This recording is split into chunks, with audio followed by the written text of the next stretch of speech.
இந்த நாளின் ஆசீர்வாதத்துக்காக வந்திருக்கிற அன்பான பிள்ளையே, இந்த நாளில் ஒரு ஃபென்டாஸ்டிக் வார்த்தை, ரொம்ப அற்புதமான வார்த்தையை நீங்கள் கேட்க போகிறீங்க. அது நிச்சயமாக உங்கள் ஆவி ஆத்துமா எல்லாவற்றுக்கும் பிரயோஜனமாக இருக்கும். அதை கேட்போம், பெற்றுக்கொள்வோம். மனிதனுடைய முயற்சினால் அல்லது பணத்தினாலோ பலத்தினாலோ ரெக்கமெண்டாலேயோ ஒன்றும் முடியலை உங்களால். அது பரிசுத்த ஆவியின் பலத்தினால முடிப்பீங்க. இதுவரை முடியாததை கர்த்தர் முடித்து தருவார். இதுவரை நடக்காததை கர்த்தர் நடத்தி காட்டுவார். இதுவரை நீங்க பட்ட பிரயாசங்கள் எல்லாம் தோல்வியில இருந்திருக்கும். இன்று அது ஜெயமாய் நீங்க தொடங்க போறீங்க. எல்லாவற்றுக்குமான ஜெயம் உங்களை தேடி வருது. மகிழ்ச்சியா இருங்க. சகரியா எழுதுற புஸ்தகம் 4ஆம் அதிகாரம் 6வது வசனத்தை வாசிக்க கேட்போம். சகரியா 4ஆம் அதிகாரம் 6வது வசனம். அப்பொழுது அவர் செருபாபேலுக்கு சொல்லப்படுகிறார், கர்த்தருடைய வார்த்தை என்னவென்றால், பலத்தினாலும் அல்ல பராக்கிரமத்தினாலும் அல்ல, என்னுடைய ஆவியினாலே ஆகும் என்று சேனைகளின் கர்த்தர் சொல்றார். இது யார் சொல்றது?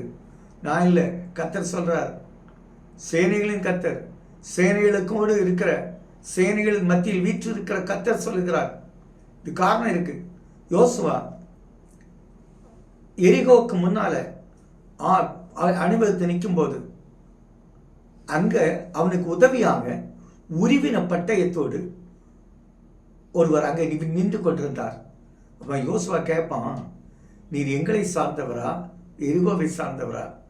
நான் சேனைகளின் கர்த்தராகிய அந்த இராணுவங்களுக்குடையவரை உனக்கு உதவி செய்ய வந்து நிற்கிறேன். அதனால தான் சொன்னேன், சேனைகளின் கர்த்தர் வந்து உங்க முன்னால் நிற்பார். அதுக்கு என்ன? உங்க பலத்தினால முடியாது, உங்க ரெக்கமெண்டேஷனால முடியாது, தேவனுடைய கிருபையினால் முடியும். சகரியால யோசுவால அந்த அந்த மனுஷர்கள் 2 பேர் வராங்க. கிபியோன்ல எங்களுக்கு எல்லாம் இக்கட்டையா சிக்கலா இருக்கு, எங்களுக்கு உதவி செய்யுங்கன்னு. உதவி செய்ய போனா அங்க 5 ராஜாக்கள் ஏற்று நிற்கிறான்.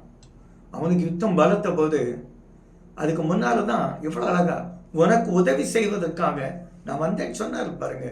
உருவின பட்டயத்தோடு அவர் இப்ப அங்க வேலை செய்கிறார் பாருங்க.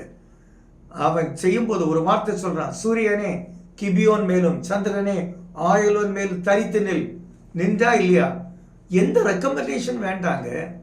கர்த்தருடைய ஆவி இறங்குச்சுன்னா உங்களுக்கு பெரிய ஜெயம் இருக்கு.